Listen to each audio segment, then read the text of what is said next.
द्विघात समीकरण जिसका मानक रूप होता है ax² plus bx plus c बराबर 0। इसमें जो x की घात 1 वाला पद है इसको गुणनखंड विधि से दो खंडों में कैसे करना है ये सीखेंगे, माने इसको कैसे स्प्लिट करना है। तो जो ये मध्य पद है इसको स्प्लिट करना सीखेंगे एक एग्जाम्पल के माध्यम से। तो लेते हैं 3x², ये 5x माइनस 8 इज इक्वल 0। अब यहाँ पर मध्य पद को स्प्लिट करना है या इसको दो खंडों में बांटना है। तो सबसे पहले हम ये जो x की घात 2 वाला पद है और ये अचर पद है, इन दोनों का आपस में गुणा करेंगे। तो यहाँ पर चर का बहुत इम्पोर्टेंस नहीं है, आप अंकों का गुणा करिए रफ कार्य में। तो -8 गुणे 3 चिन्ह का विशेष महत्व है। तो हमारे पास आया -24। अब 24 के हम दो खंड वाले पेयर निकालेंगे जिनमें गुणा करने पर हमको 24 प्राप्त हो। तो एक तो 24 एक कम 24 हो गया। किनके गुणा करने पर ऐसे दो खंड निकालेंगे कि उन दो खंडों का आपस में गुणा करें तो हमें 24 प्राप्त हो। 3 8 24। अब यहाँ पर 8 त्रिक नहीं लेना है क्योंकि क्रम का महत्व नहीं है। यहाँ पर संख्याओं में भिन्नता होनी चाहिए, दो में से एक का अंतर मिले तो आप उसको दूसरा खंड मान सकते हैं। 12 दूनी 24, 6 चौको 24। इस तरीके से सभी खंड आप लिख लेंगे। इसके बाद हर खंड को जोड़े या घटाएंगे तो मध्य पद का जो अंक है 5, तो जिस खंड को जोड़ने या घटाने पर हमें मध्य पद का अंक प्राप्त होता है तो वही खंड होगा मध्य पद का। तो जैसे 8 में आप 3 घटाएं तो आपको 5 प्राप्त होगा। अब यहाँ पर ध्यान देने वाली बात ये है कि यदि हमको मध्य पद जोड़ने पर प्राप्त होता है तो मध्य पद के पास जो चिन्ह है वह चिन्ह दोनों खंडों में प्रयोग करेंगे, और यदि मध्य पद हमको घटाने पर प्राप्त होता है तो हमको दो चिन्ह उपयोग करने पड़ेंगे, एक प्लस और एक माइनस का। तो प्लस और माइनस इन दो खंडों को हमको देना है। तो मध्य पद का जो चिन्ह होगा वह चिन्ह बड़े खंड को, और जो दूसरा चिन्ह है वो है दूसरे खंड को। मान लीजिए कि यहाँ -5 होता तो यहाँ पर बड़े खंड को ऋण और छोटे खंड को प्लस।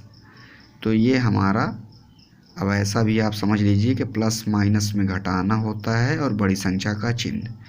अब इन दोनों में आप x लगा सकते हैं। अब इन दोनों खंडों को आपस में गुणा करेंगे तो -24 को वेरीफाई करने के लिए। तो आप गुणा करिए तो प्लस माइनस माइनस आएगा और 8 त्रिक 24 x²। तो ये हमारा वेरीफाई हुआ, सत्यापित हुआ। अब इन दो खंडों का हम उपयोग करेंगे। तो मध्य पद को अब हटाकर हम उन दो खंडों को लिखेंगे। तो इन दो खंडों में से किसी को भी आगे पीछे लिख सकते हैं, चिन्ह के साथ लिखेंगे। अब इसके बाद हम ये इन दो खंडों की सहायता से महत्तम प्राप्त करेंगे और इन दो खंडों की सहायता से महत्तम प्राप्त करेंगे। तो सबसे पहले हम दो कोष्ठक बना लेते हैं और बराबर 0। अब यहाँ पर आपको बिल्कुल रट लेने वाली बात है कि प्रथम दो पद जो हैं, तो यदि प्रथम दो पदों में से जो पहला पद है यदि उसका चिन्ह धन है तो जो यहाँ पर पद आएंगे तो उसी तरीके से चिन्ह लेंगे जैसे वो बाहर हैं। और यदि इन दो पदों में से प्रथम पद का चिन्ह ऋणात्मक है तो दोनों पद के चिन्ह बदल कर आएंगे। यदि यहाँ पर ऋण है तो समझिए कि दोनों पदों के चिन्ह बदल जाएंगे। तो यहाँ पर धनात्मक है तो आपको इन्हीं दो पदों के चिन्ह यहाँ पर भी प्राप्त होंगे। तो 3 और 8 का आप एचसीएफ निकालेंगे। तो 3 और 8 का एचसीएफ निकालेंगे तो मैं आपको सरल तरीके एचसीएफ का बताता हूँ। 3 दूनी 6, 8 में 6 गए 2। अब यहाँ पर ये विभाजन विधि से एचसीएफ निकालेंगे तो ये 2 1 कम 2। कब तक विभाजन विधि चलेगी? जब तक कि हमारा शेषफल शून्य ना प्राप्त हो जाए। 1 दुक्के 2। तो यहाँ पर इस भाजक की सहायता से हमको 0 प्राप्त हुआ है, अतः ये भाजक हमारा एचसीएफ है। तो मैंने बताया कि प्रथम जो दो खंड हैं इनमें हमें एक्स स्क्वायर और एक्स इनका एचसीएफ एक्स की घात 1 ही प्राप्त होगा। और 3 और 8 का महत्तम अंक का हमको मिला 1 लिखने की आवश्यकता नहीं है और चिन्ह है प्लस और 1 लिखने की आवश्यकता नहीं है। अब इन दोनों के माध्यम से हम इनको भाग करेंगे, इनको काटेंगे। तो मैंने बताया कि यहाँ पर चिन्ह प्लस है तो यहाँ पर ये जो चिन्ह प्लस है तो प्लस ही रहेगा, यहाँ पर भी प्लस है तो प्लस ही रहेगा। तो 1 से 3 को काटेंगे तो 3 आएगा, x से इसको काटेंगे तो x आएगा, 1 x कट जाएगा, 1 बचेगा। और यहाँ पर x 1 ही है तो ये कट जाएगा, केवल 8 बचेगा। अब यहाँ पर देखिए प्रथम पद का चिन्ह प्लस है तो वही चिन्ह है प्रथम पद वाला इस खंड इस भागफल में आया, ये भागफल है, और इस भागफल में भी इसी द्वितीय खंड का चिन्ह आया। लेकिन यदि यहाँ ऋणात्मक होता तो प्रथम भागफल का चिन्ह प्लस होता और द्वितीय भागफल प्लस है तो माइनस हो जाता, और माइनस होता तो प्लस हो जाता। अब यहाँ पर भी 3 और 8 हैं तो यहाँ पर चूँकि x कॉमन आपको कभी नहीं मिलेगा तो 3 और 8 का आपको महत्तम लिखना पड़ेगा। इसके बाद ये दो खंडों में प्रथम पद है 3x, इसका चिन्ह माइनस है तो वही रूल लगेगा जो मैंने यहाँ बताया कि चिन्ह प्लस है तो कोई चिन्ह परिवर्तन नहीं होगा भागफलों में, और यदि चिन्ह माइनस है तो आपको चिन्ह परिवर्तित करने पड़ेंगे। प्लस है तो माइनस, माइनस है तो प्लस, तो 1 तिक्के 3 आएगा। अब चूँकि x यहाँ पर कॉमन नहीं आया है तो इसका x यहाँ पर आप उतार लेंगे, भागफल में भी आएगा।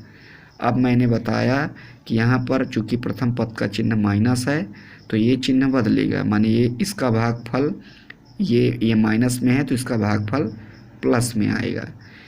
अब 1 से 8 को विभाजित करेंगे तो 8 प्राप्त होगा। अब इसका भी चिन्ह बदलेगा क्योंकि प्रथम पद का चिन्ह माइनस है तो इसका भी चिन्ह बदलेगा, तो ये माइनस है तो इसका भागफल आएगा प्लस। अब इसमें सबसे बड़ी बात यह है कि जो कोष्ठक में खंड दिए हुए हैं सेम टू सेम होने चाहिए। पहला पद +3x है, दूसरा भी +3x है, दूसरा पद +8 है तो दूसरा पद भी +8 है। तो यदि ये दोनों खंड समान हैं तो आपका ये कॉमन लेना सही है। अब इसके बाद फिर से कॉमन लेंगे, 3x + 8 कॉमन ले लेंगे, या आप यूँ कहें कि फिर 2 कोष्ठक बनाएंगे। अब यहाँ कोई चिन्ह नहीं रहेगा, यहाँ चिन्ह केवल गुणा का रहता है जिसको शो नहीं करते, ये बराबर 0।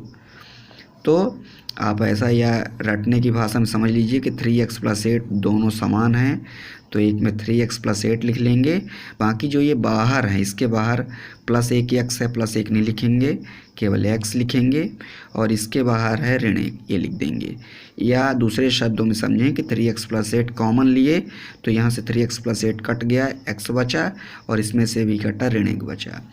अब इसके बाद आप शून्यक निकालेंगे तो 3x + 8 शून्यक निकालने के लिए बराबर 0।